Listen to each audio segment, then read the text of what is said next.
नमस्कार, आप देख रहे हैं क्वालिटी न्यूज और मैं हूं काजल आपके साथ। हिमाचल और उत्तराखंड को दो हिस्सों में बांटने वाली टोस नदी के आर पार भाषाई और सांस्कृतिक कई समानताएं हैं, लेकिन विकास की दृष्टि में हिमाचल का गिरिपार का क्षेत्र उत्तराखंड के जौनसार बावर क्षेत्र से कई गुना पिछड़ा हुआ माना जाता है। इसी आर्थिक और विकास के पिछड़ेपन से छुटकारा पाने के लिए गिरिपार क्षेत्र के हाटी समुदाय के लोग अपने आप को जनजातीय में घोषित करवाने के लिए 5 दशकों से शांतिपूर्वक ढंग से मांग उठाते रहे हैं। इसी का नतीजा है कि अब गिरिपार के क्षेत्र को ही अनुसूचित जनजाति क्षेत्र घोषित करने का भरोसा केंद्र में स्थापित सरकार द्वारा दिया जा रहा है। हाल ही में भाजपा के राष्ट्रीय अध्यक्ष जेपी नड्डा द्वारा सिरमौर प्रवास के दौरान सिरमौर के हाटी समुदाय को जनजातीय दर्जा देने का भरोसा दिया गया, जिसके बाद से यहां जबरदस्त जातिगत ध्रुवीकरण हो चुका है, जिसके चलते करीब 3 लाख की आबादी वाले गिरिपार क्षेत्र को जनजातीय दर्जा मिलने से अनुसूचित वर्ग को होने वाले नुकसान के विरोध में सोमवार को हजारों लोगों ने संगड़ाह में शक्ति प्रदर्शन किया। गिरिपार अनुसूचित अधिकार संरक्षण समिति के बैनर तले किंकरी देवी पार्क में हजारों की संख्या में लोग एकत्रित हुए। यहां बैठक के बाद एक विशाल रैली निकाली गई। एक और जहां हाटी समुदाय के लोगों ने रविवार को विशाल शक्ति प्रदर्शन का आयोजन किया, वहीं सोमवार को दलित समाज में महारैली से अपनी ताकत दिखाकर जवाब दिया गया। इस महासभा में जहां क्षेत्र और जातिवाद से ऊपर उठकर सभी दलों, वर्गों और समुदाय के लोग एक ही मंच पर एक साथ दिखाई दिए। महाकुंभली में महिलाएं जहां सर पर ढाटू पहनकर पहुंची, तो वहीं पुरुष लोहिया और सर पर टोपी लगाकर अपनी पहाड़ी संस्कृति को प्रदर्शित कर रहे थे।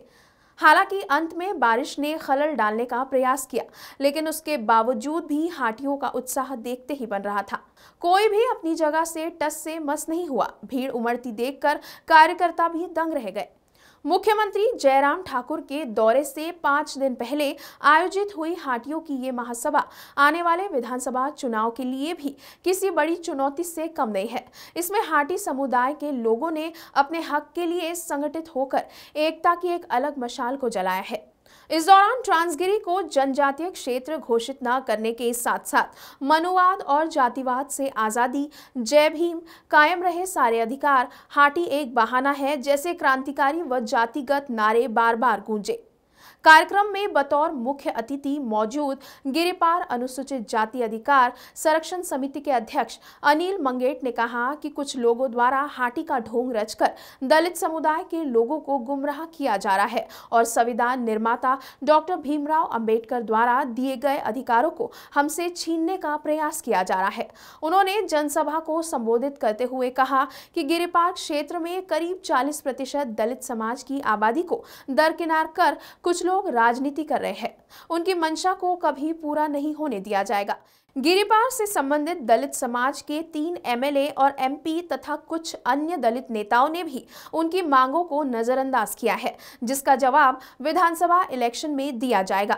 उन्होंने कहा कि जनजातीय दर्जे से पंचायत व विधानसभा चुनाव में एससी का आरक्षण समाप्त होगा तथा एट्रोसिटी एक्ट निष्क्रिय होने से दलित समाज पर अत्याचार और बढ़ेगा। मंगेट ने कहा कि देश एक और जहां आजादी का अमृत महोत्सव मना रहा है, वहीं दूसरी ओर दलितों का शोषण जारी है। शिलाई में एडवोकेट जिंदान हत्याकांड जैसे घटनाएं दलितों पर अत्याचार का सबसे बड़ा सबूत है। उन्होंने दलित समाज की शामलात भूमि की लड़ाई संगठान से दिल्ली तक पहुंचाई जाएगी, ऐसा भी कहा। गिरिपार को जनजातीय दर्जा दिए जाने पर उन्होंने ऐसे ही जनसैलाब को शिमला की सड़कों से होता हुआ दिल्ली तक पहुंचाने की भी चेतावनी दी है और सूबे के सभी 68 विधानसभा क्षेत्रों में भी ये बात कही है। जनजातीय क्षेत्र फौशीत करने के मुद्दे पर अब जबरदस्त जाति और धर्म के नाम पर ध्रुवीकरण यहां हो चुका है और सोशल मीडिया पर स्वर्ण और दलितों में तनाव की स्थिति बनी हुई है। गिरिपार में ध्रुवीकरण व मांग पूरी होने से हालांकि बीजेपी को इस विधानसभा इलेक्शन में बड़ा फायदा हो सकता है, तो वही केस सब जुडिस होने के चलते नुकसान भी उठाना पड़ सकता है। इस विषय पर आपकी क्या राय है, हमारे साथ कमेंट बॉक्स में जरूर शेयर करें।